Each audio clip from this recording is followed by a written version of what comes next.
Hi friends, Ekadashi రోజున తెల్లవారుజామునే నిద్రలేచి తలారా స్నానాన్ని ఆచరించి పూజా మందిరాన్ని శుభ్రం చేసుకుని దేవుని మందిరంలో పీట మీద కానీ దేవుడి మూల కానీ ముగ్గు వేసి అలంకరించాలి.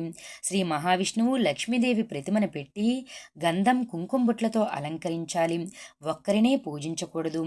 ముందుగా దీపారాధన చేసి విష్ణు సహస్రనామాన్ని లక్ష్మీదేవి అష్టోత్తరాన్ని పఠించాలి.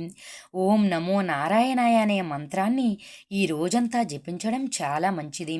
శ్రీ మహావిష్ణువుని తులసి దళాలు తామర పువ్వులతో పూజించాలి. స్వామివారికి అమ్మవారికి ధూపదీప నైవేద్యాలు సమర్పించి నీరాజనం ఇచ్చి పూజను నిర్వహించాలి. ఇదే విధంగా సాయంత్రం పూజ కూడా చేయాలి. మరుసటి రోజు ద్వాదశి రోజున దీపారాధన పూజ అనంతరం బ్రాహ్మణునికి స్వయం పాకం ఇవ్వాలి. అన్ని రకాల పదార్థాలను వండి దేవునికి సమర్పించి ఆ నివేదించిన పదార్థాలను తినాలి. ఈ విధంగా పూజను చేసుకో